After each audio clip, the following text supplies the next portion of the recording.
Here's a simple illustration on how to achieve this stylish maxi dress. And this dress is from Munyoga on Instagram. So to start this dress, we're going to start by drafting the back pattern of this dress. You need your shoulder to bust, under bust and waistline. Now let's start by marking the shoulder divided by 2 and then add half inch because this dress has a sleeve. Come down by 1 inch for my shoulder slope. The next step is to go ahead to mark a basic neckline of 3 inches and come down by 1 because this is the back pattern, right? Although I'm not using the actual measurements, but I'll just be mentioning the guides and step you need. Now after outlining this, you want to go ahead to connect this neck from the shoulder slope to the neckline. The next step is to go ahead to find my chest line, and to do that is your bust round circumference divided by 6 plus 1.5 inches. Whatever I have, I'll draw a straight line there. Then this is my chest line. Now that measurement I have at the shoulder, I'll place it and mark it at that point. Now place your ruler and go ahead to connect it all the way up. After connecting, place your tape. Divide what you have into 2 equal parts by folding your tape. Mark half inch here. Then go ahead to mark your bust measurement divided by 4. Connect here all the way up and connect here to this point, right? So after marking this, go ahead to mark your nipple to nipple divided by 2. Place your ruler to draw out a straight line. After marking this, you go ahead to take your dart, mark half inch on both sides of your waistline, and you're going to come down by 1 inch from the bust.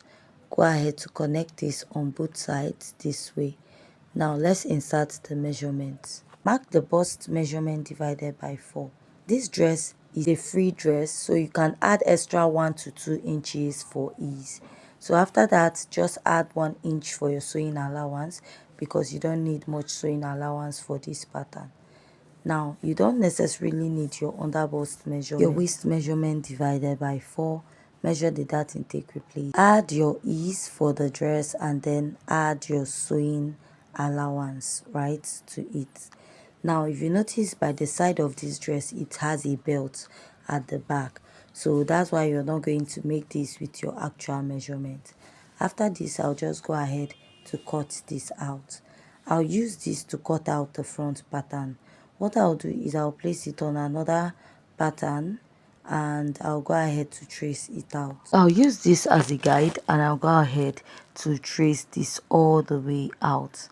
After tracing this out, at the neckline area, I'll just make a mark. For the front neckline, use any neckline that is okay within 6 to 8 inches. Now what I'll do is to make a mark at the bust and under bust and draw out a straight line. Next, you want to mark your dart. Go ahead to mark your nipple to nipple measurement divided by 2. After marking that, place your ruler, draw a straight line. Now come down by 1 inch, mark half inch on both sides, then connect this all the way to the sides. After marking this, you want to go ahead to cut this out, right? Now after cutting this out, we are still going to alter the neckline. Now this is what I have here. So what I'll do, I'll minus about 1.5 inches from the actual neckline and draw out this design on it, right? Whatever you take out here, you're going to replace it. Mark out about 1.5 inches and you'll be cutting this out. Now remember, this is a shirt gown and we didn't add the button allowance. Now when we'll be adding the button allowance is when we'll be adding the extra design at the neckline of this dress. To place your old pattern and mark the full shoulder measurement, right? And where you minused from. Now I'll go ahead to draw out neckline and the front part of this dress. So I want to use this as a guide. Then after that, I'll measure back that 1.5 inches I took out here.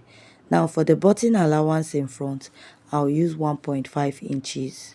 This is because I want it to overlap very well, and from the design we have on the dress, it looks like about 1.5 in front. Notice there's a design in front of the neckline. That is what you want to replace. So add ½ inch right around this in front and at the back. Then go ahead to cut it out. Now this ½ inch we are adding on both sides. You're going to use it as a joining and turn up allowance. Now cut out another pieces of it this way. So remember that the measurement I have here is not up to half, right? We are doing this in form of an illustration, but on your main pattern you'll be adding ½ inch on both sides, and the main center part will be 1.5 inches. So I went ahead to run a stitch on the first ½ inch. Now after doing that, you want to notch it and turn it to the right side. So I can't really notch this because it's a pattern paper. If I notch it, it will tear up.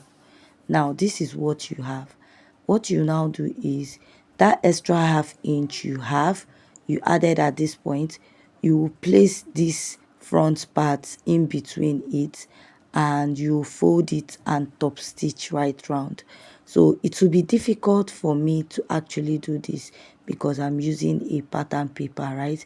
So watch how I'm placing it. Just that ½ inch, you place it right round and top stitch, right? You will now have this design, the front part of this neckline. Just go ahead and place it this way. That is, fold the ½ inch, place your neckline in between and top stitch it neatly. You'll be having something like this and you'll be cutting out two of it. Now when you join the shoulder, it will match back. Now let's work on the lower part of this dress. For this dress, so for the lower part, you need the waistline. So let's say you're done sewing, you're either going to blend out your dart and transfer your pattern or sew it up, right? That is, you're done joining the upper part. We're going to cut this in a 180-degree flare, and you're going to fold it in form of a triangle. For this dress, you need a fabric that is up to 60 inches by length, right? Now that your waistline, the round waistline of your shirt, go ahead to measure the waistline of your back pattern and add your joining or stitching allowance by the side. So for instance, let's say what we got from the measurement is 8 inches. What I will do is I'm going to divide it by 2.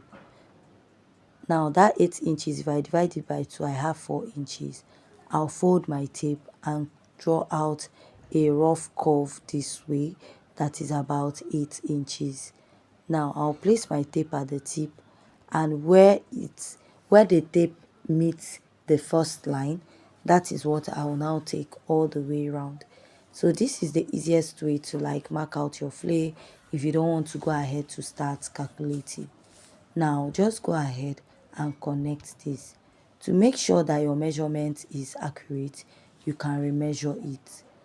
So after marking this now, what I'm going to do is to go ahead, take the measurement from the waist to the shirt length, right?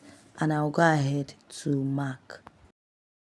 So let's say the measurement I have is 10 inches.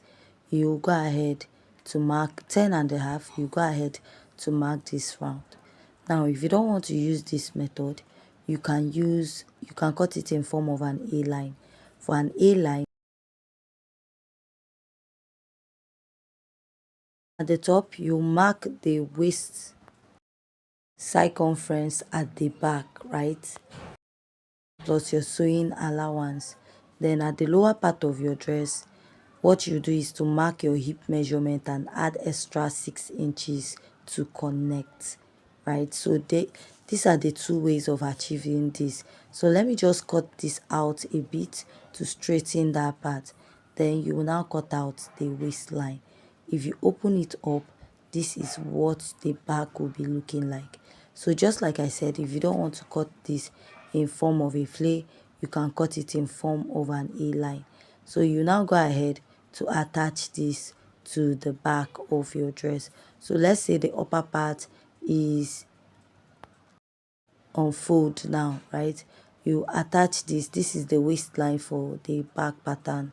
Now let's go ahead to cut out for the front. The front pattern of this dress, you need to go ahead to measure the waistline of your dress for the front, including the button allowance and the joining allowance. So after that, you fold it in form of a triangle, just like we did for this pattern. Now you need the waistline of your front pattern, including your button allowance and then your joining allowance at the lower part. Now whatever measurement you have, you're going to divide it by 2, right? Now when you divide that measurement by 2, you're going to place your tape and you're going to draw out your rough curve this way, right, of that measurement. After drawing that out, place your tape. Wherever your tape touches the line, go ahead to mark that all the way around. That is the new measurement. Please, when you're marking this also, after drawing it out, please place your tape and make sure that the measurement tallies with your actual waistline. If not, go ahead to readjust. And also remember, for the lower part, the button allowance will be folded. So whatever you're adding for the button allowance should be like times 2 of the actual button allowance. Now place your tape and mark the length of this dress. So just like I said earlier, if you don't want to cut this in form of a flea, you can cut it in form of an A-line. All you have to do is to get your waist measurement, your button allowance. Let's say if your button allowance is 1 inch, you have to multiply it by 2 because you're going to fold it over and top stitch. Then add your sewing allowance to your pattern. Now at the waistline, you will insert your measurement. At the lower part, you will mark your hip measurement divided by 4 and then add extra inches. Then connect from the waistline all the way to that lower part. That is the difference between the A-line and the flea. Now after cutting it, you open it up this way. This is what you have. So since this is going for the front pattern, you have to go ahead to slit it into 2. And to slit it into 2, you have to check the part that is straight. Now if you check this part, it's more straight, so I'll go ahead to cut it open. So while I was doing that, my camera actually stopped recording, but this is what I have. I went ahead to cut it open and I just make this mark to indicate we have a button allowance in front.